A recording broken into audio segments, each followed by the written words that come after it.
Good afternoon, everyone.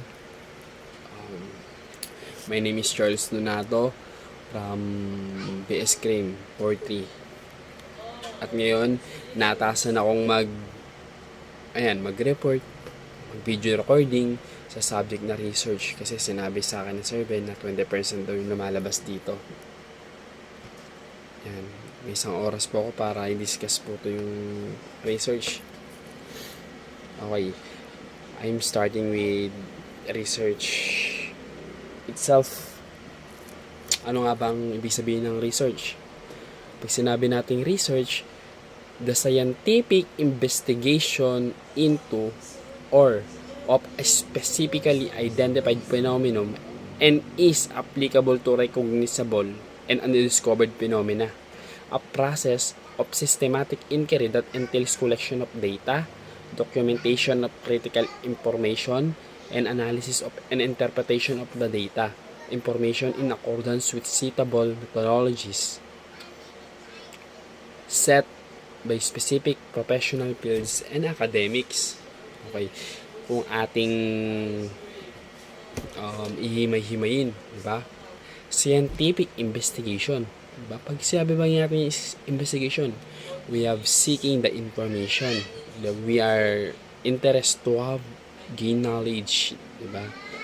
Sa particular na kaso, ano pa, sa mga bagay-bagay na inaaral para makatulong, di ba? Sa mga future innovations, di ba? Ng developments ng isang maaaring management, maaaring situation ng isang lugar, di ba? O ito pa, sinasabi rito na di ba? Di lang siya bastang katang-isip ng tao, kundi ito ay, di ba? Ginawa siya through academic discipline. Kumbaga, naka-set up na talaga siya yung isang bagay para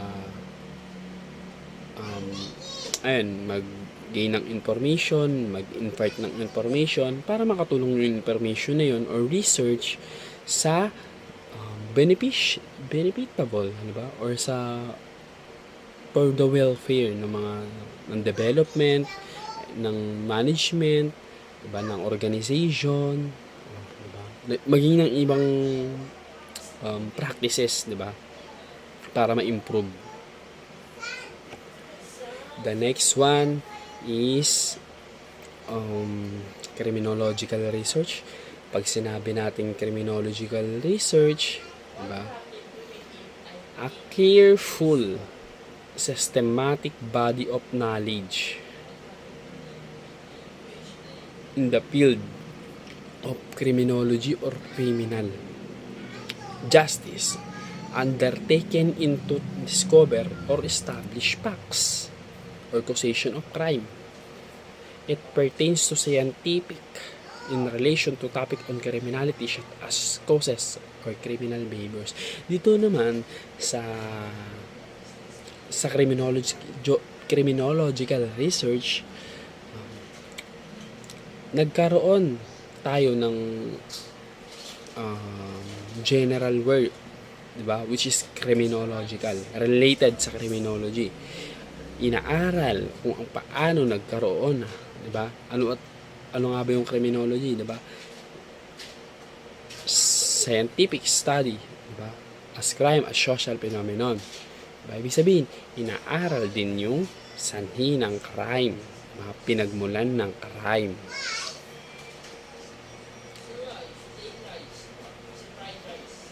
Diba? Isabi rin dito, diba?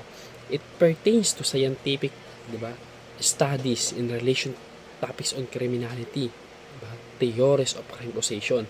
Pumapasok din dyan kung bakit inaaral sa criminological research, inaaral din natin kung bakit nagkakaroon ng crime, diba? Ano ang mga sanhi ng crime, diba? Ano ang diba? Ano ang mga criminal behaviors, diba? Inaaral din natin 'yan para malaman natin kung anong treatment, kung ano ang maaaring reasons or nag-cause ng bakit nagkaganon ang isang tao, ng criminal behaviors, di ba? Ang example sa amin yan ni Ma'am Madeline, kaya daw nag-attend yung mga tao na magkaroon ng criminal behaviors dahil di daw nasasatisfy yung psychosexual stage, di ba? Psychoanalytical stage, di ba? By Sigmund Freud.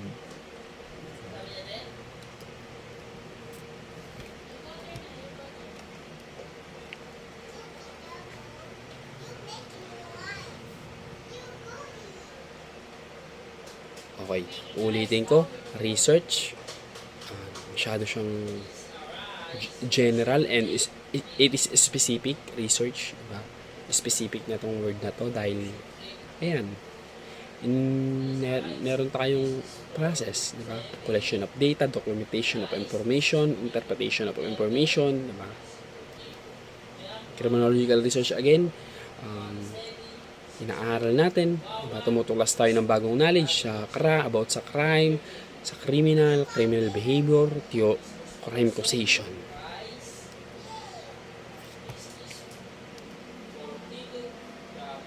Okay, meron po tayong classification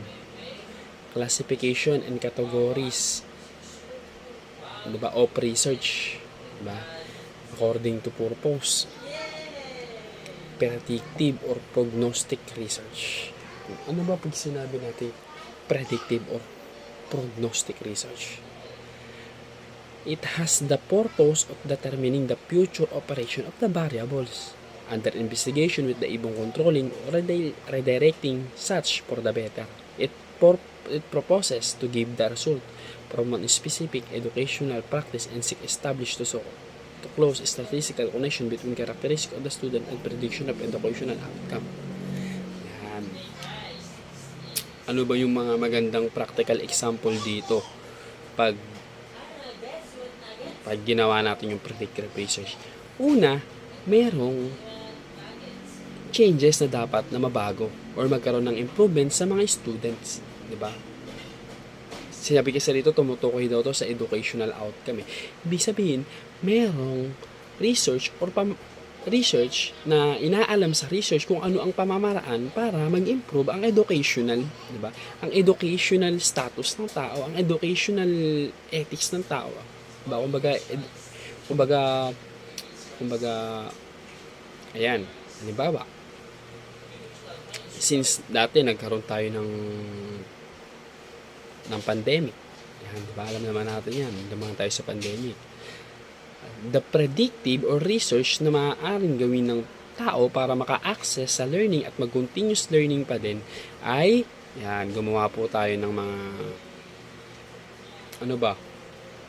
magkaroon tayo ng online meetings, ng online classes, diba? Na kung saan nagpatuloy pa rin ang mga ang pag-aaral, di ba? Ang pag-aaral ng mga estudyante.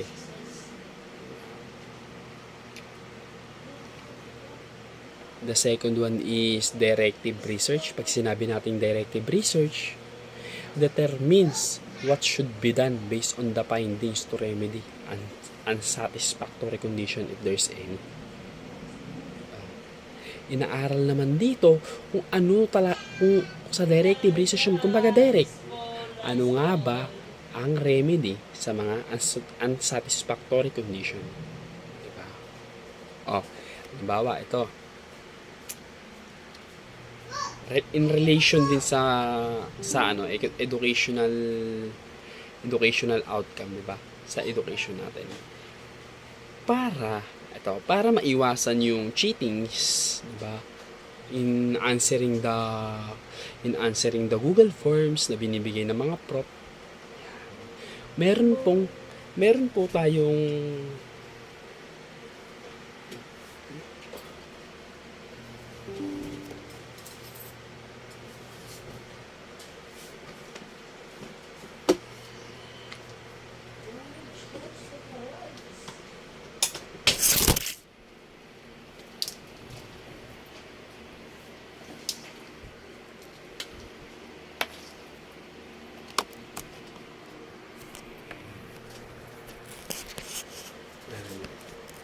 meron po tayong G-forms na isaset natin yung GPerms na kung saan nadidetect niya kung nag-aaltab ba yung isang estudyante or nag-google ba during examination, di ba? May ganyan naman talaga. The next one is directive research. Pag sinabi nating illuminate research, it is concerned with the interaction of the components of the variable being investigated by showing the connection. Diba? Dito naman, bakit? Diba? Dito naman, is concerned, diba? Kung ano yung connection ng research, diba? Sa isang research na to, diba? Kumbaga, halimbawa, okay, sa live experiences ng probationer, diba? At sa live experience ex-convict, diba? Inaaral din dito or magkakaroon ng similarities sa pagkakaroon ng stigma na kung saan, ayan, may interaction, diba? Ng variable na kung saan kung ano iniimbestiga at kung ano ba ang connection ng research na yon. Ulitin ko, ano nga ba yung classification of categories of research? Nandiyan po yung according to purpose, predictive or prognostic research, yan, future operation, yan, future operation siya. Pag directive, ito naman yung determines, diba? Or remedy, ba saan satisfactory na nangyari. Pangatlo, nandiyan naman yung interactions or connections ng dalawang research or variable.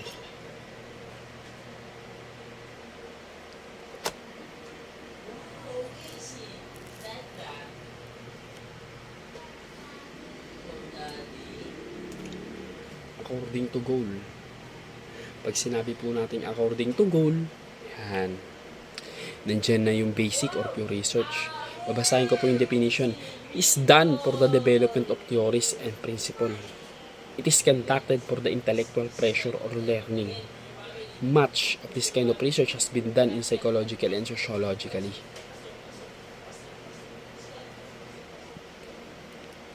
The findings from basic research often later are no applicable use in field of criminal justice. However, in research may be used as foundation or subsequent applied research and criminal justice policy. For example, exploring what process was being used by the largest 17 municipal agencies for psychological pre-employment screening of police officer candidates. Dito naman, diba?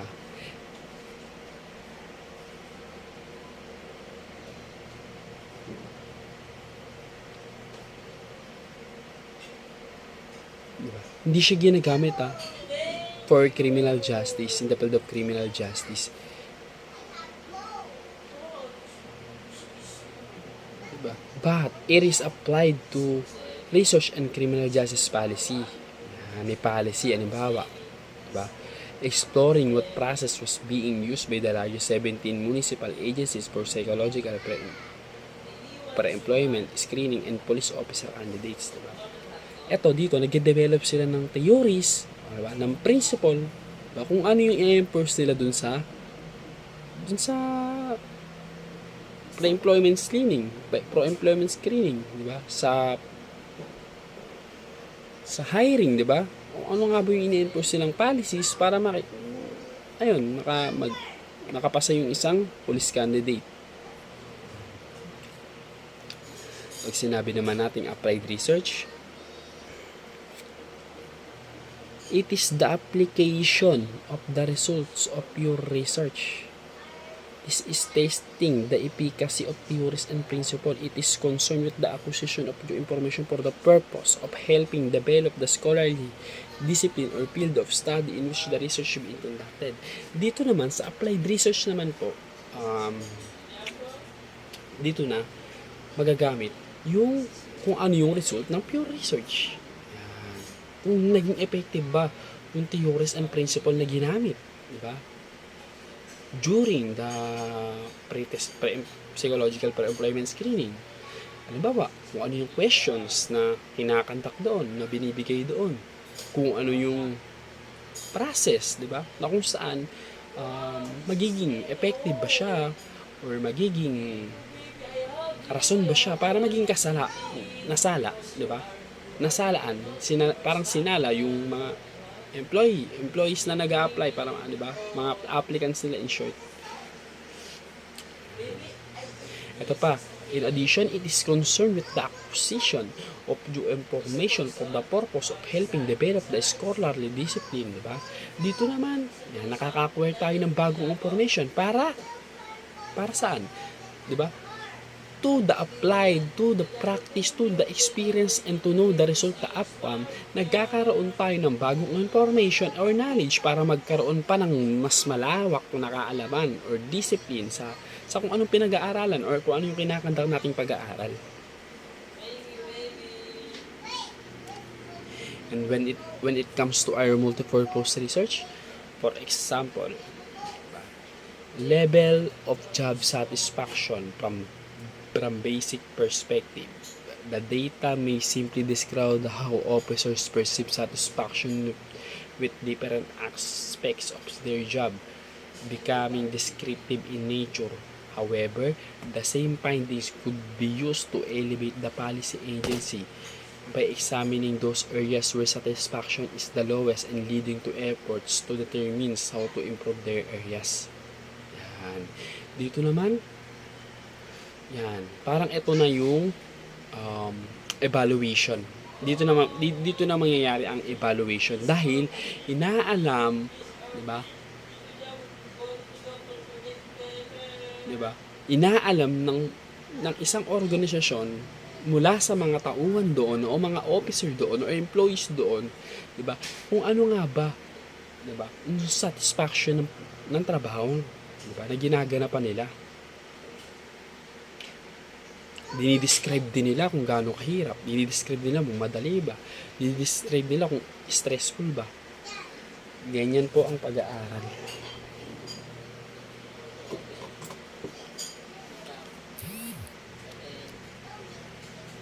Okay. Nandito naman po tayo sa exploratory research. Masyadong mabilis exploratory research according to the level of investigation.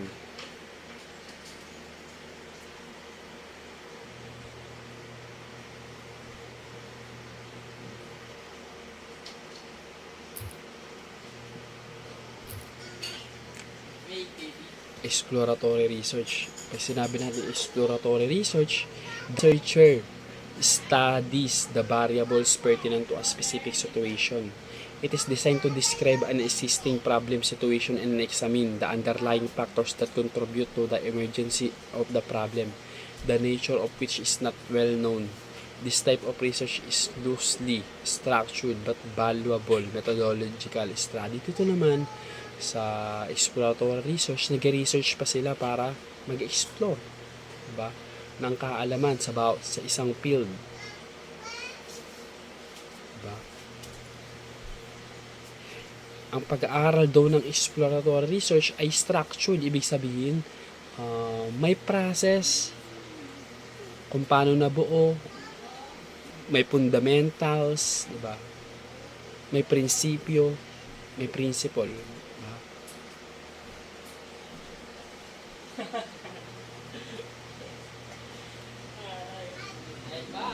Diba?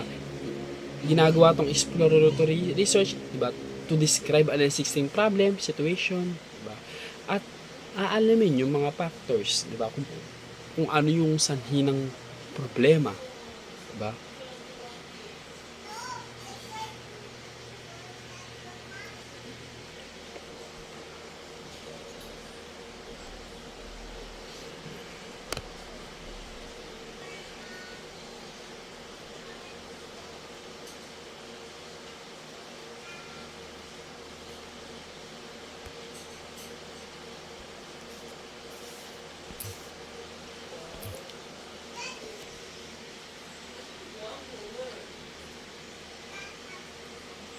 Okay, dito na tayo sa descriptive research. Aba, ibig sabihin pag sinabi nating descriptive research, descriptive research, the researcher studies the relationship of the variables it finds answer to the question who, what, when, where, and how. What may be described are characteristic of individual or groups. Ibig sabihin dito, may dinidescribe, di ba? May dinidescribe na variables or studies. Diba? Para malaman kung ano nga ba ang effects, di ba? Kung ang effects or kung ano ang remedy, di ba? Base sa description, diba? Kung ano yung remedy base sa description ng research. Diba? Na yung remedy na yun ay makakatulong, diba? para malutas yung problema sa isang lugar. Halimbawa, sa crime, diba? Sa crime rate sa Las Piñas, inaalam dito, diba, na maraming yan, halimbawa drugs, yan. Ang maaaring remedyan dito, ayan, magkaroon ng anti-drugs campaign program, di ba? Ayun yung mga dinidescribe na isang lugar. Halimbawa, prone yung lugar sa drugs. Describe, di ba? Ano pag-aaral?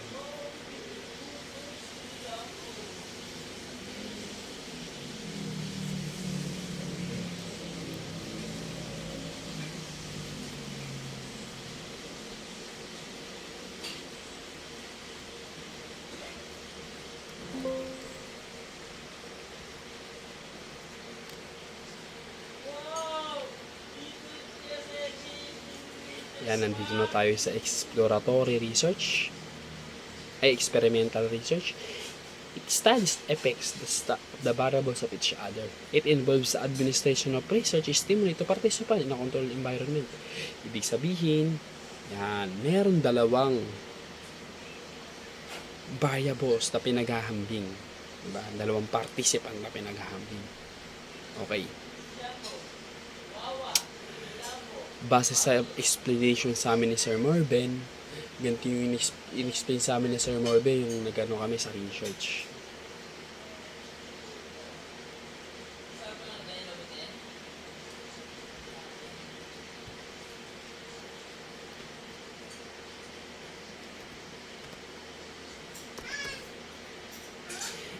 Meron groups, 'di ba? Ito subculture groups, tapos ito yung mga nag-aaral ng estudyante or sabihin na natin mga nagba-Bible studies or devoted sila sa kanilang religion.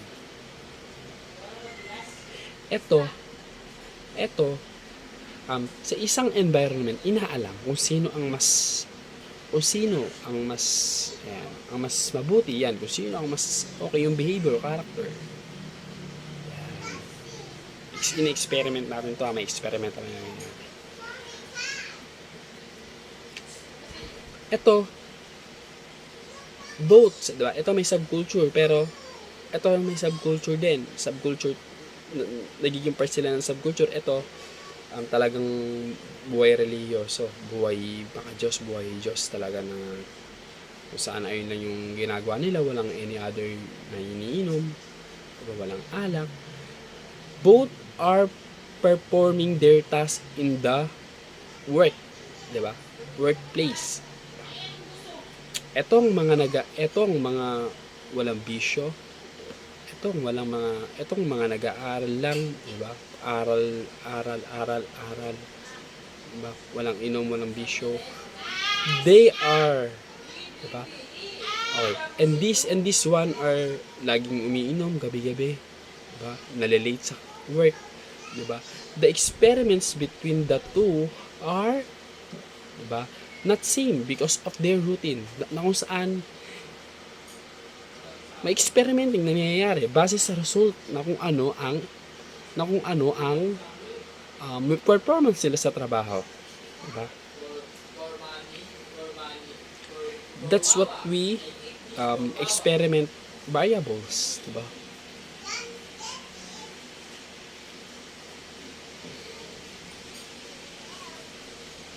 Yan, dyan po natin ma-experiment yung variables, diba? Kung saan ang result ng mga action ng dalawang groups, na kung saan yung result na yon ay magtutukoy, diba? Kung ano ba ang mas good between the two.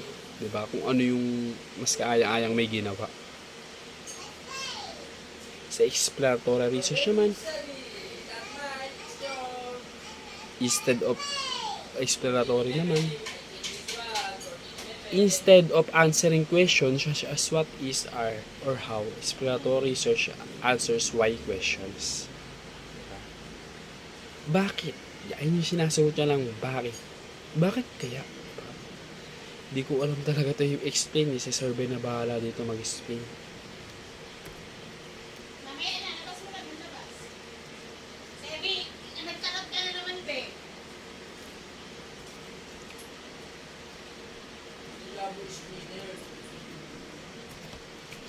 Okay.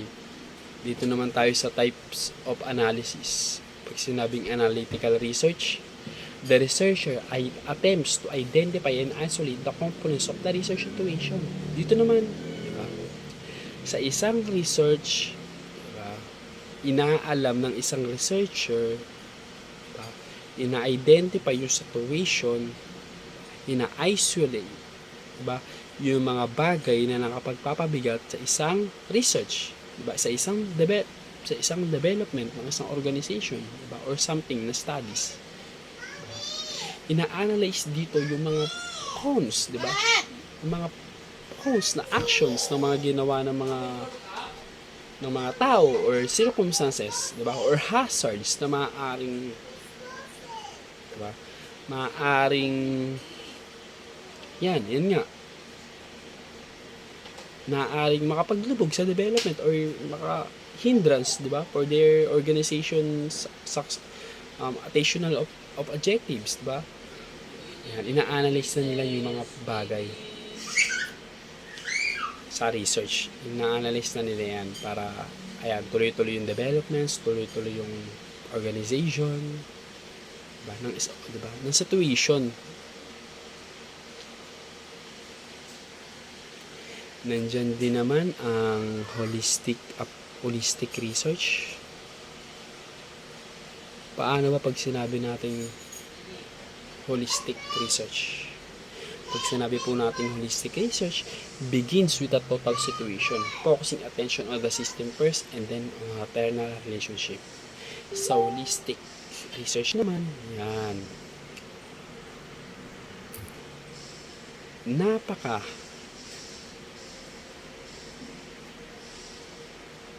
real, diba? Parang yung pag holistic kasi, pag sinabi mo holistic, ano siya eh, kompleto eh, diba? Kung ano yung, halimbawa, ito, holistic research.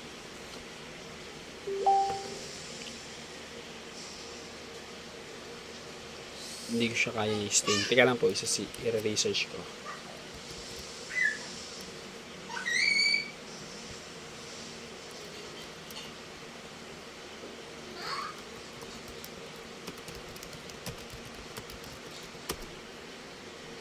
Diba? Ito.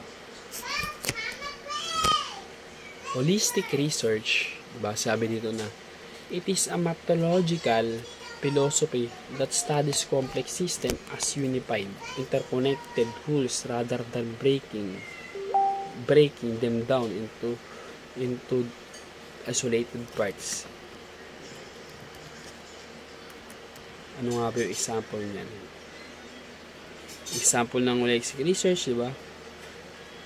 Whole person healthcare studies, community-based environmental analysis, ng comprehensive workplace well-being projects. Yan. Diyan napapasok ang ating holistic research. Bakit? Bakit napasok ang holistic research yan? Dahil merong system, diba? Merong system na inaaral. Merong system dyan sa community-based environment analysis, diba? At kung paano nila i-practice, diba? Yung isang action or invented actions na remedy na maaaring makita yung, diba, may iwasan yung problema through their activities or practice.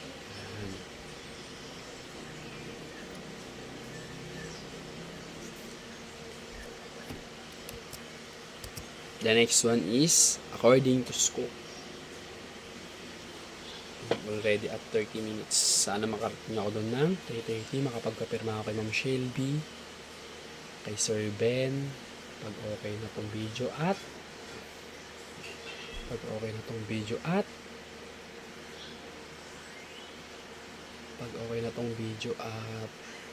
kay Sir Jimmy naman. Yan. Si Sir Jimmy po, isa po siyang leader, di ba? Ng Kahabso na kung saan napatap ito. Naging top itong Kahabso na to. Salamat po kala Sir, pati sa mga department namin. Faculties. Saludo po sa inyo mga Sir. Analytical research. Diba? Ay, hindi action research pala according to scope. According to scope, action research. The type of research is done in a very limited scope to some particular problem. It is an on-the-job type of solving problem. Ibig sabihin, diba? May maliit lang na time frame para maging ma-resolve ang mga problema, diba? Ng isang community, ng isang workplace, diba? Yan. Diba? It is considered as on the job type of problem solving. Ibig sabihin, very limited, diba? Hindi mo siya pwedeng gawin sa iba. Ayan ang ibig sabihin nun.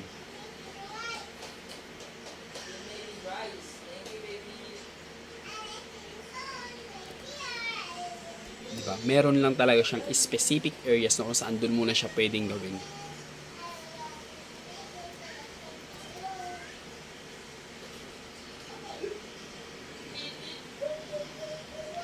Okay, dito naman tayo sa according to choice of answers to problem. Pag sinabi po natin according to choice of answers to problem, yan.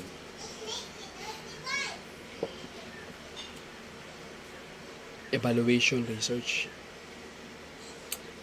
A form of discipline and systematic inquiry that is carried out to arrive at an assessment or appraisal of an subject, of an object, program, practice, activity, or a system with the purpose of providing information that will be used in decision making.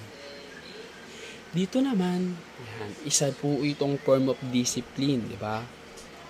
Di ba na kung saan nagkakaroon ng assessment, di ba? Nagkakaroon ng isang appraisal of a subject sa activity, di ba, sa system, kung ano ba yung sistema doon, di ba, magbibigay sila ng assessment or evaluation, di ba, kung benefitable ba yun sa isang organization or hindi, di ba, kung nakakatulong ba yun sa organization o hindi, di ba, kung satisfactory, example niyan, kung satisfactory, di ba, may mga halimbawa particular explanation talaga yan sa mga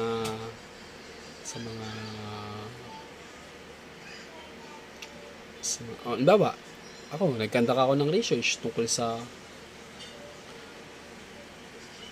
preventing drugs, 'di ba? Sa isang organisasyon, 'di ba? I am recommending the programs that prevents individual in using drugs, 'di ba? Those research ba na sinuggest ko or ni-recommend ko ay nakakatulong, 'di ba? Or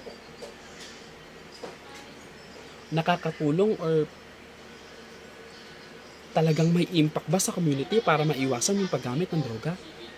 Ganon ang evaluation research, diba? Paano mo malalaman kung effective, diba? Those persons na nag-evaluate, diba? Na nag-assess sa akin, diba? Nag-assess sa akin para malaman kung effective ba. Kung effective ba yung research na ginawa ko. The next one is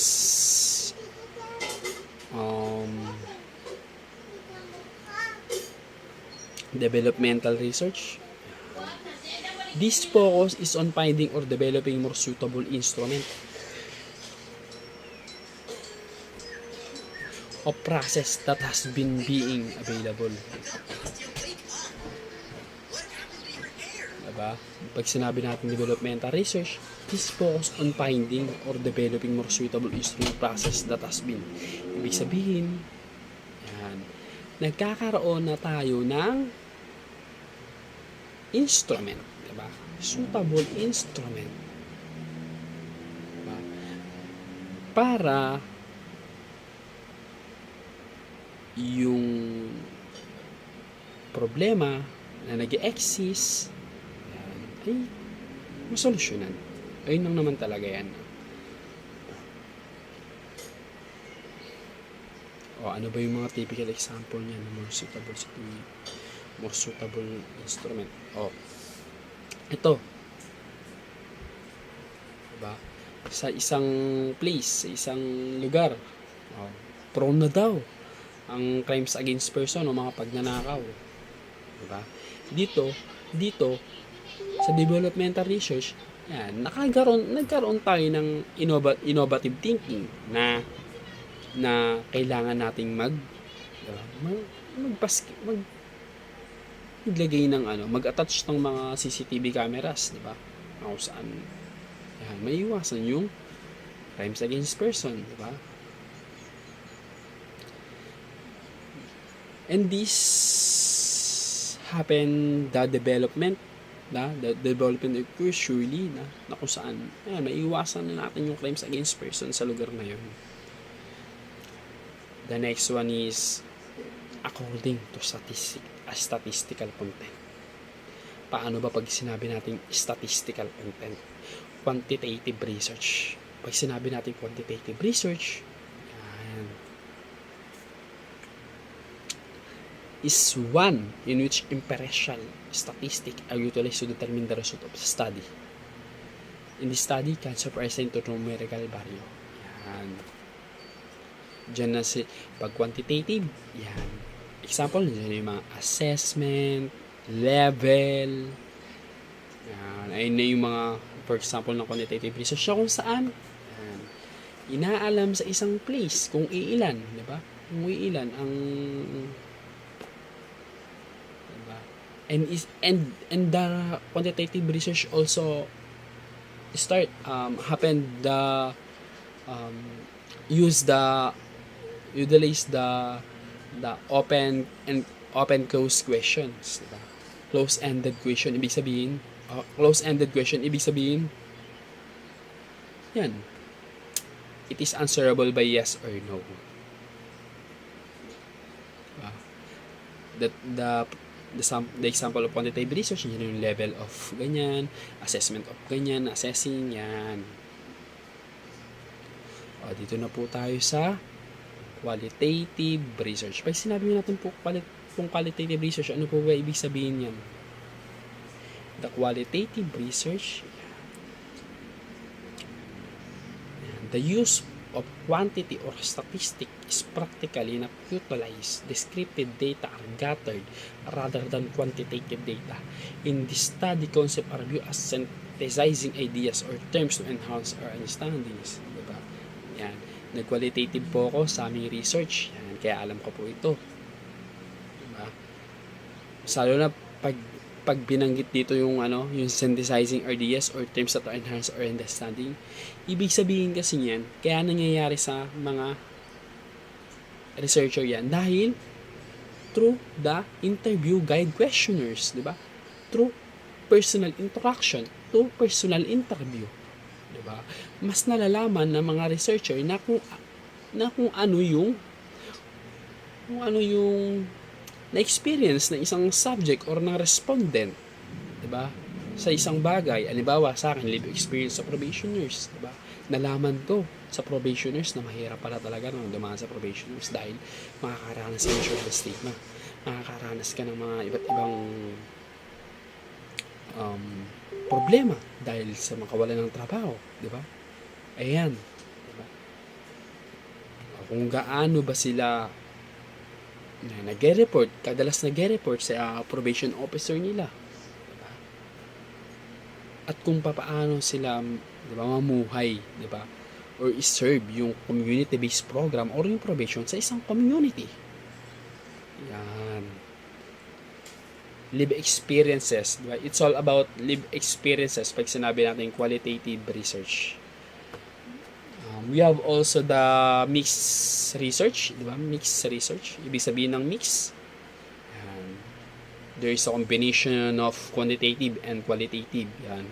Mas mahirap yun dahil alam mo na, matrabaho.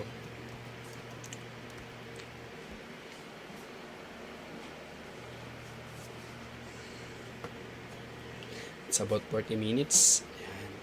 I have 20 minutes left before it dance. Before it done. According to time element naman. Very basic term lang to. Easy to understand. Historical research describe what was. Descriptive research describe what is. Diba? Experimental research describes what will be. Historical. Ibig sabihin, pag sinabing historical research, describe what was. Kung ano na yung nangyari. Diba? In the past. Kaya nga, it is pertains to the past sentence was 'di ba? Kung ano yung nangyari sa mga past, sa mga nakaraang linggo, nakaraang araw, nakaraang taon, nakaraang dekada. Yan. Dinidescribe, 'di ba? Parang adjective, dinidescribe kung maganda ba yung pag-aaral na 'yon? 'Di ba? Nakatulong ba yung pag-aaral na 'yon? Yan. Descriptive research. Describe what is. Ibig sabihin, ito, focusing on the present. Yan. It is basic, present. Kung ano yung pag-aaral na yun. Yan. Experimental research, describe what should be. Kung ano yung mangyayari sa kinabukasan. Diba? So ngayon, may ginawa kang research. Diba? Ano nga ba ang effects nun? After a year, after a month, after at several months, diba? Nakatulong ba yun sa community in developing the interactions in their, diba, neighbor, diba, sa kapwa natin, diba? Lalo na kung about yun sa probations. Halimbawa, experimental natin. Halimbawa ako, nag-research ako about sa live experience ng probationers. Diba? May recommendations ako na magkaroon pa rin sila ng access sa pagkakaroon ng trabaho, 'di ba? Kung saan walang discrimination, 'di ba? After publishing such research, after several months, it approves, 'di ba? It is bind, ibig sabihin dapat sundin. Ang mga probationer ngayon nakapagtrabaho, 'di ba? Yan, through the employment, 'di ba? Hindi na sila nagsisik ng illegal means, 'di ba, para kumita ng pera. Ganun kahalaga. And those result, di ba, are example experimental research. Dahil inalam natin yung kung ano yung mangyayari bunga ng ginawa nating research.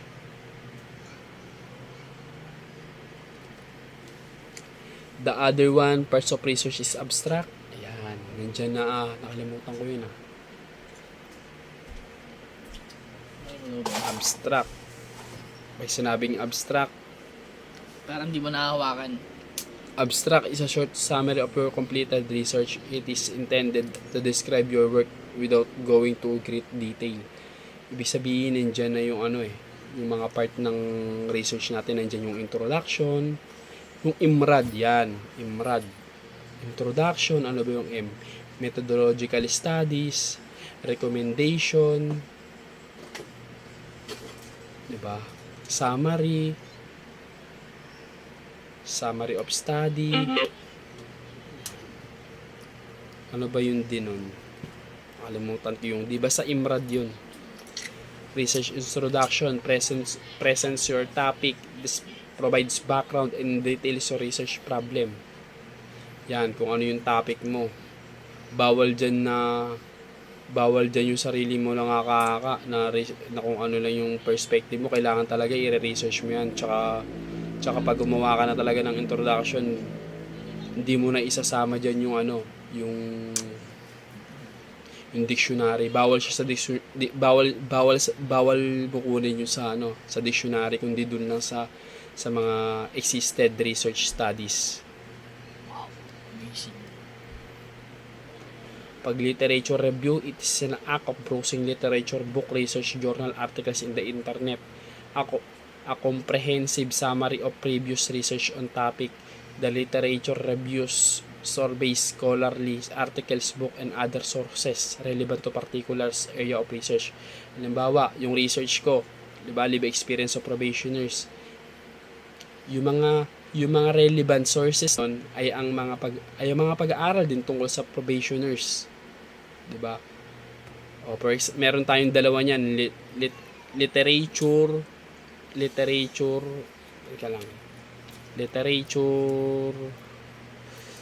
foreign literature and local literature. Pag sinabi natin local literature, dito lang nangyayari sa Pilipinas, 'di ba? Local studies 'yan. Pag sinabi naman natin foreign literature or foreign studies, sa ibang bansa nangyayari yung research na yun at i-apply din natin dito sa Pilipinas para makagawa ng research. Pag sinabi nating research theory, it is formulated to explain, predict, and understand phenomena, and in cases to challenge and existing knowledge within the limits of critical bounding assumption. It is integrated body of assumption, proposition, and definition that are related in such way as to explain and predict the relationship between two or more variables. Dito naman inaaral natin yung pinagmulan ng krimen, 'di ba? Pinagmulan ng theory, kung bakit nagmula yung theory kung bakit nagkaroon ng krimen. Theory kung bakit nagkaroon ng krimen.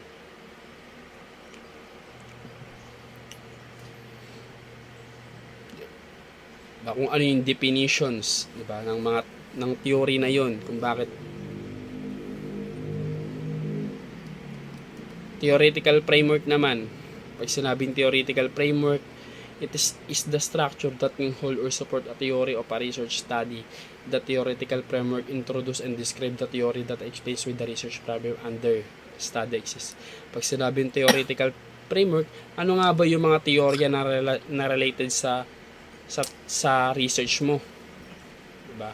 Ano nga ba yung mga theory na yun? Halimbawa, sa research sa live experience ng mga probationers. Ano yung mga theory na maaaring maging, 'di ba? Angkas, 'di ba? Na maaaring maging sangay, 'di ba? Or yung Pag theory branches, lang, hindi totoo. Pag theory lang. depende. Pag sinabing theory, 'di ba? Under existing studies pa din. Pero ayan, yung theoretical framework na nilalagay siya sa research kung ano yung mga theory na related sa research mo, 'di ba? Na kung saan susuportahan niya yung research mo. Halimbawa, kung bakit nagkakaroon ng probationers, 'di ba? Ano yung mga factors, 'di ba? Na theory na related sa research title mo, halimbawa sa live experience, 'di ba? Ng probationers, nagkakaroon sila ng stigma. O, dito naman maaari nating ilagay sa theoretical framework, nagkakaroon tayo ng social reaction theory yan. Related yan yung social reaction theory or labeling theory sa stigma natin. Sa conceptual framework naman, illustrate what you expect to find your research. It defines relevant variables for your study and maps out how they might relate to each other. Shows the reader how different elements come together to facilitate research and clear understanding of result. Ibig sabihin sa conceptual research, yan, yung sa input natin, yan, nilalagay natin dyan yung objectives, 'di ba? Objective of the study. Pangalawa, sa ano nga ba yung mga possible sa process, kung ano nga ba yung mga possible problem na ma-identify natin na kung saan magka-come up tayo sa output, 'di ba? Na kung saan doon na tayo magre-recommend ng mga panibagong studies or ng ideas, 'di ba? Para malaman kung ano yung solusyon sa output ng ating conceptual framework. Sa research problem naman, a question that a research project set out to answer. It is an area of concern that requires meaningful understanding of a specific topic. The parameters and elements that are being studied in the study work. Ibig sabihin sa research problem, diba? Kung ano yung problema sa research mo. Kung ano yung problema sa research mo at yung mga bagay na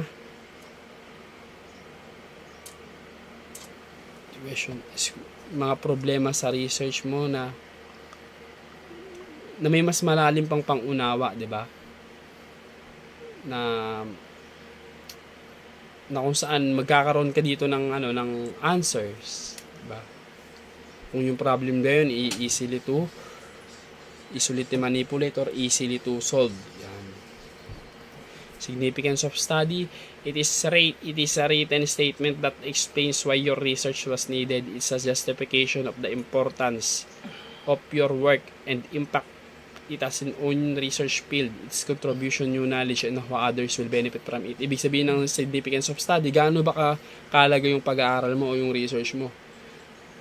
Ano nga ba yung ambag neto sa mga other agencies or organization or sa management, ba? Dahil nga may mga naikalap kang information, ba? Inanalyze mo yung information na kinandak mo at nagkaroon ka ng recommendations base sa yung pag-aaral, kaya nagkaroon ka ng suggestion or recommendations na kung saan yung mga yan, maaaring LGU, maaaring government, ano pa ba, mga academic institution, yan, maaari silang makinabang sa knowledge na ayun yan, sa research mo or binigay mong knowledge.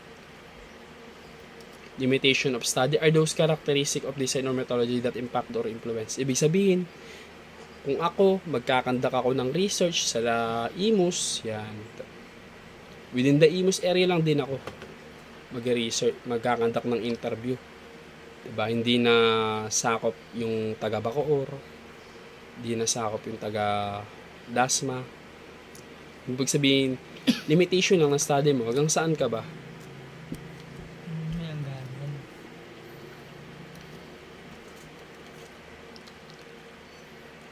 Research methodology is the specific procedure or techniques used to identify, select, process, and analyze information about a topic and outline how many given piece a research is carried out. Ibig sabihin, research methodology natin, dyan na pumapasok yung kung ano yung pinagmulan ng research mo, kung ano yung ginamit ng methodology para makandak mo yung research yun. Halimbawa, sa live experience, gumamit ka ng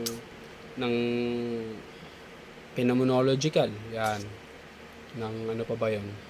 Yan, phenomenological research kung saan inalam mo yung pinagmulan ng existing problems para makagawa ka ng research na yun.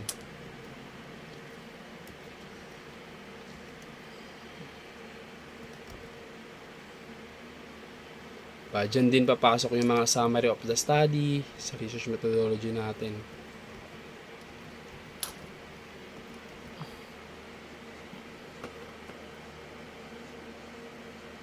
Ayan, summary of findings.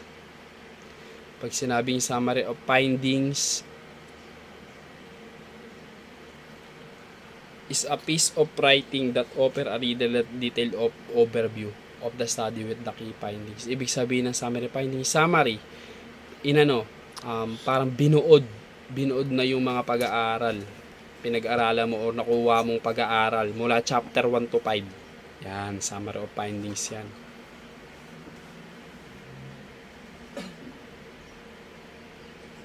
Pag sinabi naman natin conclusion, is the part of the research paper that brings everything together in logical manner.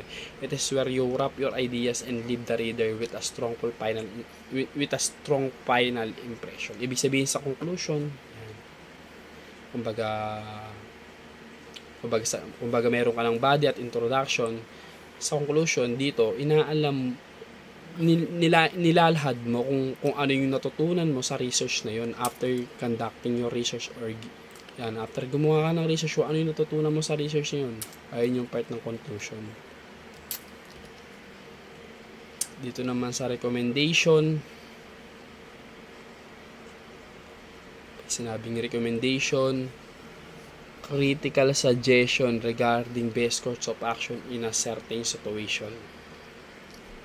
Pag sinabing recommendation, kung ano yung i-recommenda mo, 'di ba? Dahil nga nalaman mo na existing problem eh. Halimbawa, sa live experience of probationers, 'di ba? Wala nga trabaho yung mga probationer na yan dahil nga may mga mga problema sa employment. Yan, pati sa mga social stigma.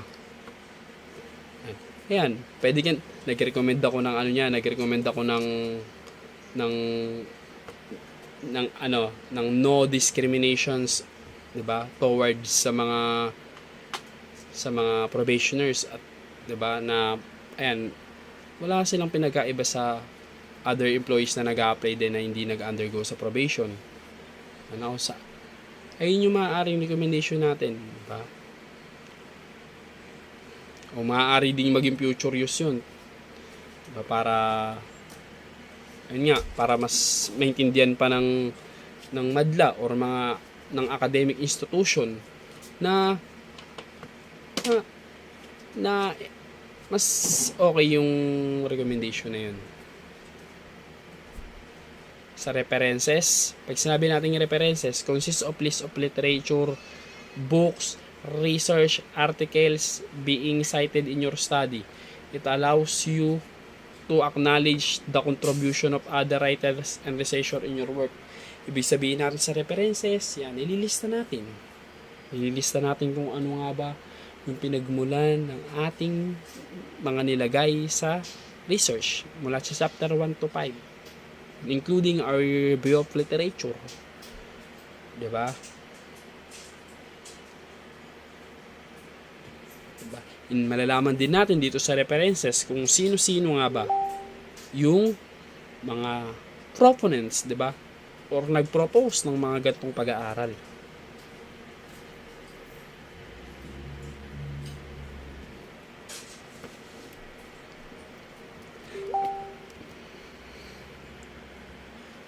Mahirap din talaga ang research eh.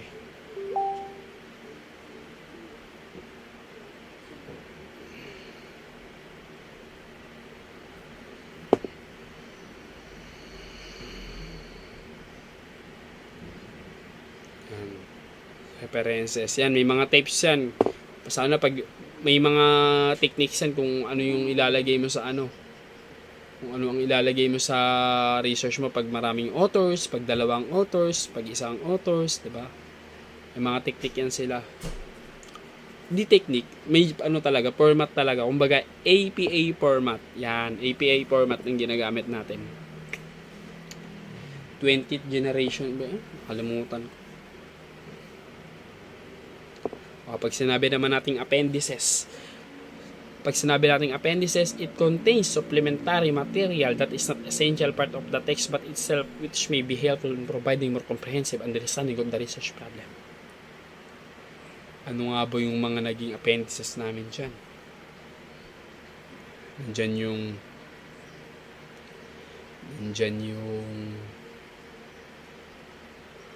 yung mga routing step namin. Appendices namin yan. Parts ng appendices yan. Request to gather data, di ba? Request to gather information, di ba? Practice. May mga din kami yan eh. Ano pa ba? Wait, tignan ko.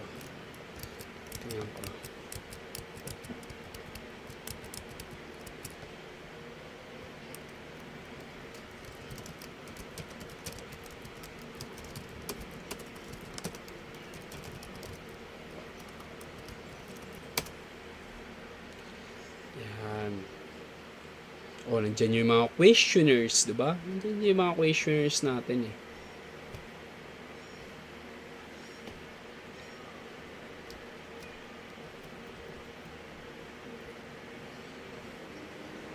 Ano pa ba? Teka lang, I will give it the information o ano mga laman na appendices.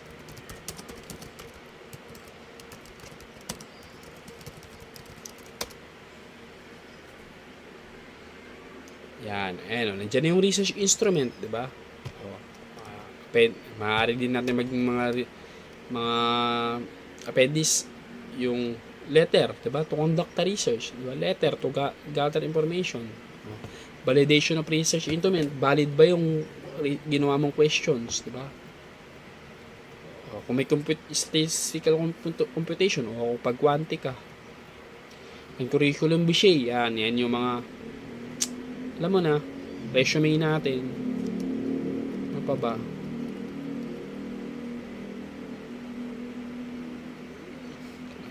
That would be all. Naka 1 hour na rin po ako. Thank you.